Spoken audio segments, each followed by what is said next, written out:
अस्सलाम वालेकुम दोस्तों, मेरा नाम है अली उमर, हमेशा की तरह मौजूद है और आप देख रहे हैं इस वक्त क्रिकेट लवर अली शो को। कैसे देखना तो है दोस्तों हम बात करने जा रहे हैं, बात करेंगे जी आज आपके साथ टॉप क्रिकेट न्यूज का सेगमेंट आप लोग शेयर करेंगे। नंबर 1 पे आप लोग से बात करने जा रहे हैं, जो हमारे पास अपडेट आ रही है वो आ रही है प्लेयर ऑफ द मंथ के लिए नॉमिनीज जो है सामने आ चुके हैं। किस किस को नॉमिनेट किया गया है, किसको मिल सकता है, इस पर बात करेंगे। बात करेंगे पाकिस्तान के हवाले से कि पाकिस्तान ने कंप्लेन जो लॉन्च कर दी अगेंस्ट बांग्लादेश। किस बात के ऊपर कंप्लेनें कर रहे हैं ये आपको बताएंगे। और बात करेंगे जिसके बाद के आमिर जो है वो ये चाहते हैं कि सलमान अली आगा को जो है ओडीआई और टेस्ट का भी कप्तान बनाना चाहिए। और इस वक्त जो आपके तमाम तक जो क्रिकेट को बेहतर तरीके से समझते हैं और वो भी यही चाहते हैं कि T20 से भाई साहब को हटा के ओडीआई और टेस्ट तक ही महदूद करना चाहिए। इसके और बात करेंगे। बात करेंगे जी के बांग्लादेश के हवाले से कुछ अपडेट आ रही है क्योंकि एक सीरीज होने जा रही है, लेकिन जो कोचेस हैं उनके वो आ रहे हैं PSL में। वो क्या स्टोरी है वो भी आप लोग से शेयर करेंगे। फखर जमान जिनके हवाले से कहा जा रहा था कि वो अनफिट है, भाई वो तो नेशनल T20 कप में कल भी खेलने के लिए तैयार थे अगर बारिश ना होती। क्या स्टोरी है इसके ऊपर बात करेंगे। और बात करेंगे प्लेयर्स जो है वो छोड़ रहे हैं भाई कुछ PSL को, कौन छोड़ रहा है कौन आ रहा है वो क्या स्टोरी है वो आप लोग से शेयर करेंगे। स्मिथ के हवाले से जो गौर शाह है उन्होंने अपडेट दी है, क्या अपडेट दी है वो आप लोग से शेयर करेंगे। और जमान के हवाले से बात करेंगे, जमान की रिप्लेसमेंट क्या आ रही है और क्या कहानी है वो भी आपको बताएंगे। तो अगर आप हमारे चैनल पर पहली बार है चैनल को सब्सक्राइब करें, साले के पहले ना भूलिएगा। और आज है अली साहब की बर्थडे और अभी केक भी बिल्कुल जी, अभी हम थोड़ी देर के बाद केक भी काटेंगे। अभी थोड़ा सा शो को चलने देते हैं ताकि आप लोग भी हमारे साथ जुड़ जाएंगे। तो फिर अली साहब की जो बर्थडे का भी आगाज शुरू हो जाएगा, तो थोड़ी देर के बाद करेंगे। बिल्कुल जी, इंशाल्लाह बर्थडे हो जाएगी, लेकिन पहले एक आध खबर जाने देते हैं। उसके बाद फिर जो है वो शो को जो है वो आगे बढ़ाएंगे। पार्टी तो चलती रहे। इसके बाद जो अपडेट आ रही है जी वो आ रही प्लेयर ऑफ द मंथ के हवाले से। तो प्लेयर ऑफ मंथ के जो नॉमिनीज है वो सामने आ चुके हैं। कौन कौन है जिस बार प्लेयर ऑफ द मंथ में? फरहान है। देखिए बिल्कुल, आईसीसी ने प्लेयर ऑफ द मंथ की जो नॉमिनेशन है वो अनाउंस कर दी है। जो फैब वाला मंथ है उसमें साहिबजादा फरहान को भी रखा गया है, यूएसए के शैडले वैन है और इंग्लैंड के विल जैक्स भी हैं। ये तो वर्ल्ड कप की बुनियाद पे ही रखा। हाँ बिल्कुल, ओब्वियसली वर्ल्ड कप में। लेकिन जो संजू सैमसन थे, क्योंकि उनकी जो मेजर परफॉर्मेंसेस थी वो आई थी मार्च के महीने में, क्योंकि वो सेमीफाइनल में बिल्कुल सेमीफाइनल में और फाइनल में परफॉर्म किया था और वो सारे मैचेस मार्च में थे। तो यकीन तौर पे उनका जब नाम आएगा तो शायद वो जो मार्च की आईसीसी की नॉमिनेशंस होंगी तो उसमें उनका नाम आएगा। और मुझे ऐसा लग रहा है कि ये जो साहिबजादा फरहान है ये अवार्ड ये ले उड़ेंगे। विल जैक्स इनको अच्छा कंपटीशन देंगे। इवन जो शैडले वैन है वो आईसीसी की टीम में भी थे, काफी प्लेयर ऑफ द टूर्नामेंट का जब था नाम उसमें भी उनका नाम था। लेकिन ऐसा लग रहा है कि जो साहिबजादा फरहान है ये इस अवार्ड को ले उड़ेंगे। लेकिन बात वही है कि जो main player of the tournament का अवार्ड था उसमें उनका चांस बन सकता था, लेकिन संजू क्योंकि बहुत अच्छा कर गए फिर वो अवार्ड ले गए थे। लेकिन अब ऐसा लग रहा है कि साहिबजादा फरहान शायद इस अवार्ड के काफी करीब पहुंच जाएंगे। बिल्कुल। खैर इसके बाद जो अपडेट आ रही है वो ये आ रही है कि पाकिस्तान ने कंप्लेन जो है वो लॉन्च कर दी है अगेंस्ट बांग्लादेश। और कंप्लेन इस चीज की लॉन्च की है जो व्हाइट अंपायर ने दिया था उसके बाद बांग्लादेश ने रिव्यू लिया। शाहीन बड़ा फ्रस्ट्रेट भी हो गया कि यार ये रिव्यू आपने किस तरीके से वाइड नहीं दिया। हाँ वाइड दिया था, अंपायर ने वाइड दिया था तो उन्होंने रिव्यू लिया। फ्रस्ट्रेट हो गए कि भाई क्यों आप जो रिव्यू ले रहे हैं जब अंपायर ने वाइड दे दिया है। लेकिन लगातार मैं देख रहा था पीछे लिटन दास है, उन्होंने शुरू से ही कह रहे थे कि लगी है वो ऐसे ऐसे बार बार जो वो कर रहे थे, तो उनका रिव्यू जो है सक्सेसफुल भी चला गया। तो पाकिस्तान ने क्या कंप्लेन लॉन्च किया कि रिव्यू लेट लिया है, क्या कहानी? क्योंकि देखो एक्चुअल में तो अंपायर ने गलत डिसीजन दिया था, उन्होंने अपने हक में डिसीजन सही लिया। शाहीन का तो तपना बनता ही नहीं है, बॉल लगी थी ना बैट से। देखिए अब पाकिस्तान की जो अपना तरफी जो शाहीन और जो पाकिस्तान की टीम मैनेजमेंट है वो ये कहती है कि जब अंपायर ने वाइड दे दिया उसके बाद ठीक है बांग्लादेश रिव्यू ले सकता था, लेकिन बांग्लादेश ने भी रिव्यू नहीं लिया था कि जो स्क्रीन थी उसके ऊपर रिप्ले चल गया और रिप्ले में देखा गया कि हल्का सा जो टचिंग हो रही थी शाहीन के साथ वो बॉल टच हो रही थी। तो उसके बाद जाहिर है उसके बाद आपको जब रिव्यू हो उन्होंने बांग्लादेश ने जैसे ही देखा तो उसके बाद वैसे तो बातें कर रहे थे कि हम रिव्यू लेंगे, लेकिन उसके बाद उन्होंने रिव्यू ले लिया और फिर ये हुआ कि वो बॉल एंड होगी और शाहीन शायद उम्मीद ये लगा रहे थे कि अगर 2 बॉलों पे 2 छक्के चाहिए होते तो मैं मार देता, लेकिन बाद में उनके हाथ से चीजें निकल गई। अब देखिए असूली अगर आप बॉल पे भी नहीं मारा, असूली बात देखो कि हम ये कंप्लेन किस चीज की है। अगर आप सोचो ना आपकी तो बल्ले से लग गई थी ना। नहीं कि आप नहीं, एक बात है, आप क्या ये कंप्लेन ले रहे हो कि अंपायर ने गलती से गलत फैसला ले लिया था और सही हुआ तो वो हमारे हक में ही जाना चाहिए था। तो मैं कह रहा हूँ ये आपने कंप्लेन क्या ये किया है कि अंपायर की जो गलती थी वो उसने गलत फैसला किया था, वो ठीक कैसे हो गया? अगली 2 बॉलों पे बिलफर्ज आप 2 छक्के मार देते और बाद में बांग्लादेश का जो है वो दिखाया जाता कि शाहीन के तो बल्ले से बॉल लग गई थी और कितना मुश्किल होता है। आखिरी बॉल में भी कुछ छक्का मार लिया, एक बात है वो भी कुछ आपसे नहीं हो सका। हमें पता था स्पिनर है, आप नहीं मारा, प्लस आप मार भी दे लेते तो उससे पहले 4 बॉलें भी थी, उनमें भी मार सकते थे, जब उनमें भी नहीं मारा। और ये तो वैसे भी अगर आप असूली बात करो तो ये बॉल तो आपको लग गई थी, तो ये तो आप जीते भी तो फेयर जीत ना होती। हाँ ना, वो तो आप खामोशी बैठे रहे कि अंपायर ने वाइड दे दी, मजा आ गया। इवन रिव्यू लेने के बाद अभी फैसला नहीं आया तो शाहीन पहले देखिए मेरा मानना ये है कि हमारी टीम ऐसी नहीं थी कि हम इतनी बच्चों में रोना शुरू कर दें, बच्चों की तरह क्राई करना शुरू कर दें। इंडिया से हारते हैं तो वो कंप्लेन कर देते हैं, उन्होंने ऐसे कर दिया, बांग्लादेश से हार गई, हकीकत तौर पे आप बुरी क्रिकेट खेले, आपको अच्छा खेलना चाहिए था, आपको बांग्लादेश को हराना चाहिए था, आप एक्सपोज हुए उनके सामने। ये बच्चों वाली बातें हैं कि जी ये हो गया जी, वो हो गया जी, ऐसा नहीं होना चाहिए था, वैसा नहीं होना चाहिए था, हम कंप्लेन करेंगे। अब चलो कंप्लेन सुन भी ली जाए, चलो मान के चलो कि वो आईसीसी का जो रेफरी साहब है वो कहे हाँ जी ठीक है हो गया, फिर क्या हो गया, क्या कर ले हम, उसके बाद हमारा क्या, उसके बाद क्या होगा? सही बात है, कुछ भी नहीं हो सकता। आप सीरीज हार गए हो और शाहीन शाह अफरीदी हिस्ट्री में दूसरे कप्तान बने हैं पाकिस्तान के जो बांग्लादेश से आ रहे हैं। एक हमारे भाई साहब अजहर अली भाई साहब जो 2015 में वर्ल्ड कप के बाद आप बांग्लादेश गए थे और आप व्हाइट वॉश होकर आए थे, जिसको बांग्लादेश ने चलाया था बंगला वॉश, एक वो आप हारे थे। और उसके बाद अभी आपके जो शाहीन शाह अफरीदी हैं ये दूसरे कप्तान बन गए। तो ये जो धब्बा लगाना था आपने काला का वो आप लगा चुके हो, अब रोते रहो बेशक आप। बिल्कुल। खैर इसके बाद जो अपडेट आ रही है जी हमारे पास, वो अपडेट आ रही है आमिर के हवाले से। तो आमिर जो है उन्होंने ये कहा है कि भाईजान जो आगा है उनको जो है वो कप्तानी दी जाए ओडीआई की और टेस्ट की। उन्होंने कहा कि जब जब टीम को जरूरत पड़ती है तब तब जो सलमान अली आगा है उन्होंने जो है परफॉर्म करके दिखाया है। अच्छा, इसके ऊपर सोशल मीडिया मैंने देखा था काफी जो सारिफ है वो उनके ऊपर तनकीद भी कर रहे थे और वो उनको ये कह रहे थे कि बड़ी मुनाफकत कर रहे हैं आप। जब बाबर आजम ऐसा करते थे तो आप लोग ये शोर डाल देते थे कि भाई इनको फिनिश करके आना चाहिए, तो अब आगा ने ऐसा किया तो आप कह रहे हैं कि इनको कप्तानी दे देनी चाहिए। लेकिन क्या कहानी क्या है ये? देखिए मोहम्मद आमिर ने ये बात बोली है कि सलमान अली आगा ओडीआई में बहुत अच्छे खिलाड़ी हैं और रेड बॉल में भी उनको ओडीआई और टेस्ट का कप्तान होना चाहिए।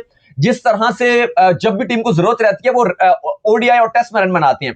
देखो मेरी भी सोच है कि जो और हम तो खैर अभी लगातार बात कर रहे हैं कि जो शाहीन को आपने वनडे की कप्तानी दी गई है, बेशक अगर आपको देनी थी शाहीन को, उन्होंने लाहौर कलंदर को अगर जितवाया हुआ था और आपको पीएसएल की बेस पे देनी थी, आप उनको टी20 की कप्तानी देते। टी20 में शाहीन शाह अफरीदी को आप कप्तान बना दो, कोई मसला नहीं है। लेकिन जो आमिर बात कर रहे हैं कि ओडीआई में आप आगा को कप्तानी दे सकते हो, आई थिंक वो शाहीन से बेहतर चॉइस है क्योंकि वो परफॉर्मर है। मुश्किल टाइम पे भी, कल भी 67 पे आपके 4 खिलाड़ी आउट हो गए थे, वहां से वो उन्होंने 100 मारा और गेम को इतना एंड तक लेकर गए। तो आई थिंक आमिर ये बात ठीक कर रहे हैं कि आपको आगा को कप्तानी देनी चाहिए ओडीआई में एज कंपैरिजन जो आपने शाहीन को दिया। और शाहीन और आगा को टी20 से निकाले भी, निकालो। आगा की टी20 में बिल्कुल जगह नहीं बनती। टी20 में बिला वजह आगा जो है वहां पर मौजूद है और आपके ऊपर जो इवन प्रेशर जो है क्रिएट किए जा रहे हैं। इवन ये अब्दुल रऊफ खान है, बड़ी अच्छी बात करते हैं, इन्होंने भी दाऊद साहब सिलेक्शन कमेटी के ऊपर कहा है कि इन बड़े हार्श वर्ड्स इन्होंने यूज किए। उन्होंने कहा जी इन पर करोड़ों रुपए जाया करने के बजाय आप किसी गांव में गधे या भैंस चराने वाले से ही पूछेंगे तो वो भी आपको अक्ल की बात बताएगा कि वनडे कप्तान जो है ना वो आपका सलमान होना चाहिए। और हर फॉर्मेट के खिलाड़ी गलत सिलेक्ट करते हैं अकल के अंदर, और हर फॉर्मेट का कप्तान ये गलत बनाया हुआ है इन्होंने। नहीं बिल्कुल ठीक बात कर रहे हैं और हम तो हर साल से बात कर रहे हैं कि शाहीन को आपने गलत फॉर्मेट की कप्तानी दी है टाइम दी और आगा की टी20 में नहीं जगह बनती। ये भी आप मानो, आगा टी20 के 11 में भी नहीं आते। और आपके जो शाहीन शाह अफरीदी हैं वो पक्के आपके ओडिया के खिलाड़ी नहीं है, कभी आप उनको ड्रॉप करो कभी आपको खिलाओ, तो इस तरह से आपको चीजें चलानी पड़ेंगी। बिल्कुल। चले जी बर्थडे मनाते हैं, बाकी तो कहानियां होती रहेंगी, सारा साल ही शोज होते रहते हैं, बर्थडे साल में एक बार आती है। सही बात है। तो अब जो है वो बर्थडे मनाने का टाइम आ चुका अली साहब। बिल्कुल। इसको क्या करूं, लगे रहते? ठीक है, लगे रहने लगे इसी के अंदर रख दूं? हाँ इसी के अंदर रख दे। ले आप ले हम जो है वो इसको जला देंगे। ये लें जी, ये बर्थडे जो है वो होने वाली है जी अभी शुरू। तमाम लोग टोपियां पहन के बैठ जाएं। टोपियां तमाम लोग क्यों, आप बैठेंगे तो चले ये देखें जली साहब का केक देख लें जी। बिल्कुल जी। चले अली साहब आप अपना वो नहीं रुके, ये पकड़े एक मिनट, ये देखें जी। चलें ये ले बताया जी। मैं पकड़ूं कि आप काट लेंगे इसी तरह? मैं काट लूंगा। चले जी मैं तालियां बजाता हूं। Happy birthday to you, happy birthday to you Ali, many returns of the day. Thank you. Happy birthday to you. Happy birthday to you. Happy birthday to you Ali. बहुत शुक्रिया जी, थैंक यू सो मच। बहुत शुक्रिया जी आपका और बहुत शुक्रिया आप तमाम लोगों का। आप सब लोगों के लिए भी भाई ये केक है, आप लोग भी हमारी फैमिली का हिस्सा हैं और आप लोग हमारी फैमिली का पार्ट हैं, तो ये केक आप लोगों के लिए बिल्कुल जी। और दाऊद साहब को भी शुक्रिया, ना सिर्फ केक लाए हैं बल्कि देखें गिफ्ट भी लाए हैं, हल्का सा गिफ्ट लेकर आए हैं वो। चले अली साहब ये बताएं कि कितने साल के हो गए हैं आप? माशाल्लाह 33 साल। चले जी माशाल्लाह, और उम्मीद करते हैं कि आप और लंबा जो जिए, इसी तरह जो शोज है, लोगों को जो हम एंटरटेन भी करते रहे। बिल्कुल। खैर जी, इसके बाद जो हमारे पास अपडेट आ रही है वो अपडेट आ रही है बांग्लादेश के हवाले से। तो भाईजान पाकिस्तान की पीएसएल होने जा रही है और बांग्लादेश जो है वो सीरीज खेलेगा आगे चल के न्यूजीलैंड के साथ। अभी ये अप्रैल के महीने में इनकी सीरीज शेड्यूल है, लेकिन इनके कोचेस कह रहे हैं हम पीएसएल में जाएंगे। देखिए बिल्कुल, बांग्लादेश और न्यूजीलैंड की जो सीरीज है वो भी ऐलान हो गई है, आज उसकी तारीखें और शेड्यूल भी हो गया। ये होती हैं अच्छी टीमें। इवन बांग्लादेश वर्ल्ड कप में नहीं गई थी, लेकिन स्टिल आप देखो हमारी जो एफटीपी में आगे वाली सीरीज है ना, उनके शेड्यूल आ पा रहे हैं ना उस तरह से फाइनलाइज हो पा रही हैं। लेकिन बांग्लादेश ने पाकिस्तान के साथ भी एक सीरीज जो उनकी एफटीपी में नजर भी नहीं आ रही थी, पीसीबी से रिक्वेस्ट करके वो भी खेल ली। और अब आप देखो न्यूजीलैंड के साथ जो उनकी सीरीज थी उसका भी आज इन्होंने शेड्यूल जारी कर दिया। अगर आप न्यूजीलैंड की और बांग्लादेश की सीरीज की बात करें तो 17 अप्रैल से ढाका में शुरू होगी। पहले जो 2 मैच हैं वो ढाका में होंगे 17 अप्रैल और 20 अप्रैल को ये ओडीआई हैं। फिर चट्टाग्राम जो है वो 23 अप्रैल को तीसरा ओडीआई होस्ट करेगा। इसके बाद बारी होगी टी20 की। फर्स्ट टी20 27 अप्रैल चट्टाग्राम में, सेकंड टी20 चट्टाग्राम में 29 अप्रैल को, और फिर मीरपुर ढाका थर्ड टी20 होस्ट करेगा 2 मई को। तो ये सीरीज जो है बता दी गई है। लेकिन अली साहब जो बड़ी खबर है वो ये है कि बांग्लादेश और न्यूजीलैंड सीरीज तो खेल रहे हैं बांग्लादेश में, लेकिन उनके जो कोचेस हैं, एक है ल्यूक रोंकी और एक है जैकब ओरम, जो न्यूजीलैंड के कोच हैं, असिस्टेंट कोच हैं और कोचिंग के फराइज अंजाम दे रहे हैं। उन्होंने छुट्टियां मांग ली और उन्होंने न्यूजीलैंड क्रिकेट बोर्ड से रिक्वेस्ट की थी 2 दिन पहले, बल्कि 3-4 दिन पहले रिक्वेस्ट की थी कि हम इस सीरीज के लिए अवेलेबल नहीं होंगे क्योंकि हमको जाना है पीएसएल में और इस्लामाबाद यूनाइटेड में। हमको, आपको पता है ल्यूक रोंकी को हेड कोच बनाया हुआ है और जैकब ओरम भी उनकी कोचिंग का स्टाफ मेंबर है, तो उन्होंने कहा हम वहां पर होंगे। तो न्यूजीलैंड ने उनकी जो रिक्वेस्ट थी ये अप्रूव कर दी और हमने देखा कि न्यूजीलैंड क्रिकेट बोर्ड चाहे वो आईपीएल हो या बाकी लीग्स हो, उनको भी प्रेफरेंस देता है और इसी तरीके से उन्होंने पीएसएल को भी प्रेफरेंस दिया अपनी सीरीज के ऊपर। तो हम तो हमेशा ही बात करते हैं, हमारा एक ही स्टैंड रहता है। इंडियन फैंस काफी नाराज होते हैं कि जब हम आईपीएल पे क्रिटिसाइज कर रहे होते हैं कि भाई नेशनल ड्यूटी आपकी प्रायोरिटी होनी चाहिए, आईपीएल को प्रायोरिटी ना दो, तो वहां पे न्यूजीलैंड जो इंडियन फैंस है वो हमें कहते हैं जी तुम जलते हो आईपीएल से। तो भाई हमारा मौकफ पीएसएल में भी यही है कि बेशक पीएसएल हो रहा है, लेकिन अगर आपकी नेशनल ड्यूटी है तो वो प्रायोरिटी होनी चाहिए। ठीक है, पाकिस्तानी फैंस कुछ आपको कि वो चाहेंगे क्या होना चाहिए, और हम भी बीइंग अ पाकिस्तानी फैन चाहेंगे, लेकिन जो नेशनल ड्यूटी है वो आपकी प्रायोरिटी होनी चाहिए। लेकिन बहरहाल न्यूजीलैंड ने कहा कि आप जाइए, आप पीएसएल में अपने जो इस्लामाबाद यूनाइटेड है फ्रेंचाइज, उसके साथ अपना रोल निभाइए, न्यूजीलैंड की खैर है। बिल्कुल। खैर जी, इसके बाद जो हमारे पास अपडेट आ रही है वो अपडेट आ रही है फखर जमान के हवाले से। तो फखर जमान जो है फिट हो चुके हैं, जिनको ये कहा जा रहा था कि भाई वो अनफिट हो गए हैं, इसलिए हमने उनको जो है बांग्लादेश वाली सीरीज में पिक नहीं किया। लाहौर वाइट्स की नुमाइंदगी करते हुए जो है वो आपको दिखेंगे, सॉरी एबटाबाद की नुमाइंदगी करते हुए वो आपको दिखेंगे नेशनल टी20 कप के अंदर। तो वो तो अभी कल परसों जो मैच था वो भी खेलने को तैयार थे, कल तो बारिश हो गई। देखिए बिल्कुल बड़ी खबर यह है कि फखर जमान बिल्कुल रिटर्न हो चुके हैं, और जो आपके आकिब जावेद ने फखर जमान और बाबर आजम के हवाले से कहा था कि वो बिल्कुल फिट नहीं है। बाबर आजम ने तो इवन ट्रोल किया था, आपने देखा होगा इंस्टाग्राम पे, हमने भी बात की थी कि सोशल मीडिया में तस्वीर लगाई थी जिसमें बाबर आजम ने जवाब दिया कि मैं मुकम्मल फिट हूं। और दूसरी तरफ अब फखर जमान, उनको वाकई थोड़ा सा हैमस्ट्रिंग का इशू आ रहा था, लेकिन अब ना सिर्फ फखर जमान बिल्कुल फिट हो गए हैं, बल्कि नेशनल टी20 कप में भी एबटाबाद की नुमाइंदगी करने के लिए बिल्कुल तैयार हैं। अब देखना ये भी है ना फखर जमान के लिए कि यहां पर तो वो आ रहे हैं नेशनल टी20 कप खेलने के लिए, लेकिन जो एक आवाज उठ रही है, स्पेशली शायद आफरीदी बार बार ये बात कर रहे हैं कि फखर जमान को आपको टी20 का कप्तान बनाना चाहिए, और आगा की टी20 में जगह भी नहीं बनती, कप्तानी के ऊपर भी बहुत सवालात हैं। तो अब क्या फखर जमान टी20 में कप्तान बनेंगे, क्योंकि अब पीसीबी इस टाइम काफी प्रेशराइज भी हुआ है और हम देख रहे हैं कि पाकिस्तान क्रिकेट बोर्ड के ऊपर लगातार ना सिर्फ फॉर्मर क्रिकेटर्स बल्कि सोशल मीडिया हर तरफ से उन पर क्रिटिसाइज हो रहा है। और फिलहाल आगा की फॉर्म भी वो टी20 वाली नहीं है। अब या फिर आगा की जो ओडीआई की अच्छी फॉर्म है, या फिर वो उनकी ओडीआई की कप्तानी बचा ले, टी20 की कप्तानी बचा लेगी। लेकिन देखिए यही तो मसला है हमारा कि जो टी20 में अच्छा है वो टी20 में खेलता नहीं। फखर जमान टी20 के किंग, बेहतरीन खिलाड़ी हैं, एग्रेसिव इंटेंट से खेलते हैं। लास्ट श्रीलंका वाला आपने मैच उनको एक खिलाया, वो तकरीबन इम्पॉसिबल को पॉसिबल करने जा रहे थे। जैसा मैच था वो कह रहे थे कि यार बस अब फखर तू आ, कोई तेरी प्रैक्टिस नहीं, पिछले तू कोई मैच नहीं खेला, तू ओपनर आएगा और तू ही करके दे। और उसने कहा ठीक है कर देता हूं। वो क्या बात है यार। और आप अपना हाल देखिए कि आगा जिसकी टी20 में जगह नहीं बनती, बाबर जिसकी टी20 में जगह नहीं बनती, अब बाबर को ओडीआई में ड्रॉप कर दिया। आगा ने ओडीआई में अच्छा किया, वो फिर टी20 में आ जाएंगे। मतलब आपकी क्या सोच है? सही बात है। बाकी आगा तो इतनी फॉर्म में था ओडीआई के अंदर कि पिछले मैच में अगर उस तरह से रन आउट ना होता तो वहां भी वो सेंचुरी मारता जिस तरह वो रन बना रहा था। तो ये इतनी बुरी चीजें हैं, इसको दूर आप जब तक नहीं करेंगे तब तक पाकिस्तान क्रिकेट बेहतर हो ही नहीं सकती है। खैर जी, इसके बाद जो हमारे पास अपडेट आ रही है वो आ रही है प्लेयर्स के हवाले से। तो दाऊद साहब, ये कुछ प्लेयर्स जो है वो छोड़ी जा रहे हैं आपके पीएसएल, क्या वजह है जी? देखिए, काफी बुरी खबरें आ रही हैं और लगातार ऐसा चल रहा है कि जो पीएसएल के बड़े बड़े नाम है वो पीएसएल से जा रहे हैं। स्पेशली अगर आप देखो स्पेंसर जॉनसन का जो रिसेंटली बड़ा नाम है, जो कोयटा ग्लैडिएटर के पास थे, उन्होंने कहा कि मेरी कोई पर्सनल रीजंस हैं। देखो, अब जब ऑक्शन था पीएसएल का, उस टाइम भी मैं ये बात कर रहा था कि बड़े बड़े नाम आने में नाकाम रहे हैं, लेकिन चलो कुछ बड़े नाम जो आ गए थे, लेकिन अब वो इस तरह से जाएंगे तो ये बड़ा एक अनफॉर्चुनेट सीन है। स्पेंसर जॉनसन एक बहुत बड़ा नाम था। इससे पहले आपको पता है जिम्बाब्वे के मुजराबानी आए थे, उनका आईपीएल से कॉन्ट्रैक्ट हो गया, वो चले गए। फिर वेस्ट इंडीज के स्पिनर जो मोती थे वो चले गए। पहले उन्होंने भी माना किया कि मेरा पर्सनल रीजन है, बाद में पता चला कि आज बल्कि अपडेट आया कि ऑफिशियली लखनऊ ने डाल दिया कि वो लखनऊ सुपर जायंट्स की टीम में जा रहे हैं। तो ये तरीकेकार ठीक नहीं है। पीसीबी को सख्त पॉलिसी बनानी पड़ेगी कि अगर फॉरेन प्लेयर इस तरह से जाते हैं तो फिर आगे उन पर पाबंदी लगाएगी। लाइक अगर आप देखो आईपीएल की तरफ से हैरी ब्रूक को 7 कॉन्ट्रैक्ट था उनके पास, वो कुछ पर्सनल रीजंस की वजह से वो नहीं गए तो उनके ऊपर 2 साल का बैन लगा दिया गया।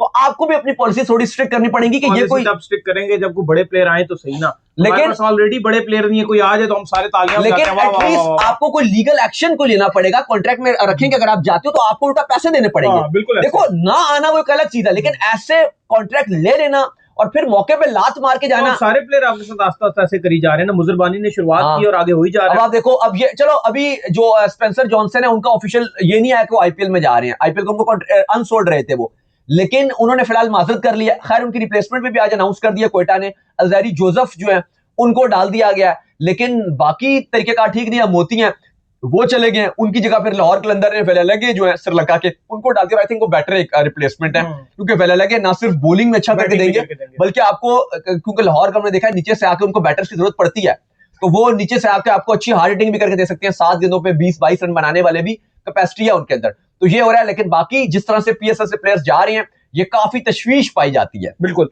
खैर जी, इसके बाद जो हमारे पास अपडेट आ रही है, बाकी हिसाब पीएसएल के हवाले से एक बड़ी अपडेट भी आ रही है, जो से कुछ देर पहले ही आई है, और वो ये आई है कि पीसीबी ने पीएसएल के जो टिकट्स हैं वो लॉन्च कर दिए हैं कल से। कल आप चाहें तो किसी भी जो आपको टीसीएस की ब्रांच से आप ऑनलाइन उनकी जो वेबसाइट है वहां से टिकट आप बुक कर सकते हैं, और तमाम शहरों में जिस जिस शहर में पीएसएल है वहां से आपको अवेलेबल होंगे। तो वहां से आप अपने टिकट्स जो है वो बाय जो कोरियर की जो फ्रेंचाइज होती है वहां जाके भी आप ले सकते हैं, और ऑनलाइन भी आप ले सकते हैं। कल से सीटी बजेगी, खेम सजेगा।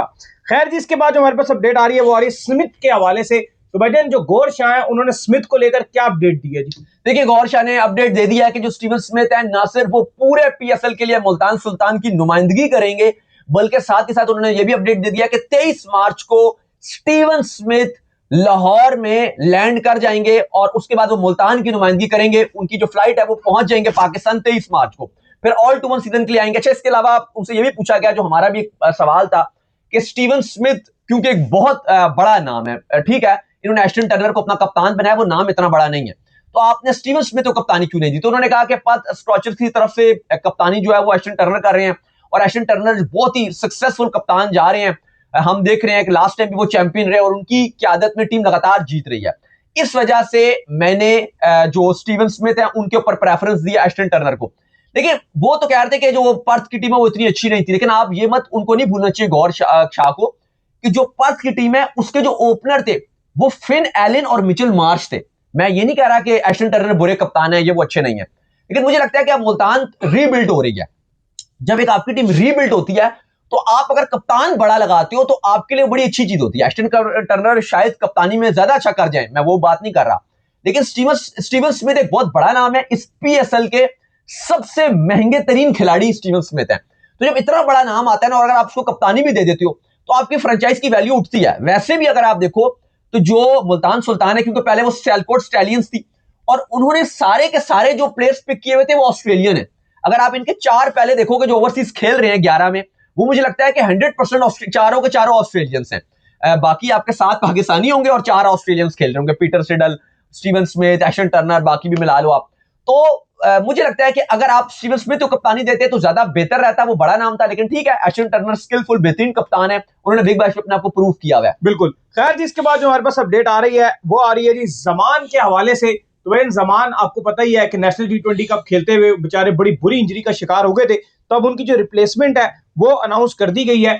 जलाद खान उनको रिप्लेस करेंगे। बिल्कुल जी, जो जमान खान है अनफॉर्चुनेट रहा कि वो पूरे पीएसएल से बाहर हो गए हैं, और बड़ी हैवी किस्म की इंजरी रही थी, इवन बड़ी वीडियो से वायरल हुई थी जिस तरह से उनको रेस्क्यू वाले हॉस्पिटल लेकर गए थे, तो उसके बाद अब वो पीएसएल से तो बाहर हो गए हैं और अब उनकी रिप्लेसमेंट पे जलाद खान जो फास्ट बॉलर हैं, जो लाहौर की तरफ से नुमाइंदगी कर चुके हैं, अब वो पिंडीज में आ रहे हैं। तो काफी ज्यादा हम देख रहे हैं कि प्लेयर्स आ रहे हैं, जा रहे हैं, ये ट्रेडिंग का भी सिलसिला जारी है। बिल्कुल। अच्छा, साद मसूद की क्या? हाँ जी, उनको भी ट्रेड कर लिया गया। मुल्तान के पास पहले साद मसूद थे, लेकिन अब साद मसूद को ट्रेड कर दिया गया। अब साद मसूद जो है वो पिंडी की तरफ चले गए। साथ साथ जो ट्रेड की अपडेट वो ये है कि अब मुल्तान सुल्तान के पास इजाफी 5 लाख रुपए रहेंगे, यानी कि अगर वो किसी और प्लेयर को साइन करते हैं तो उसमें वो इस्तेमाल कर सकते हैं 5 लाख, प्लस जो आपके पिंडीज हैं, जो साद मसूद है, इनके जितने पैसे होंगे वो सारी पेमेंट साद मसूद की वो पिंडीज वाले करेंगे, वो मुल्तान वाले नहीं करेंगे। और इवन मुल्तान के पास 5 लाख भी आ जाएगा। तो साद मसूद को पिंडीज ने वेलकम किया है और अब वो इनकी तरफ से खेलेंगे। तो चलिए, उम्मीद करते हैं आज का हमारा शो आपको आएगा। वीडियो को लाइक कीजिए, हमारे चैनल को सब्सक्राइब कीजिए, साथ ही बेल आइकन को बजाइए। एक और काम कर लीजिए और वही कर लीजिए, इंस्टाग्राम पर जाइए, जाकर इंस्टाग्राम पे मुझे फॉलो कर लीजिए, वहां पे मैं मौजूद हूं, दाऊद क्रिकेट के नेम से। अगर आपको कोई सवाल हो तो भेजिएगा, उनको भी फॉलो कीजिए। मुझे फॉलो कीजिए, मौजूद क्रिकेट लवर अली ऑफिशियल के नाम से, लिंक डिस्क्रिप्शन में। बर्थडे भी मना रहे हैं, जाकर फॉलो करें। आप सुनते हैं नेक्स्ट वीडियो, तब तक के लिए अल्लाह हाफ़िज़, बाय बाय। ख्याल रखिएगा।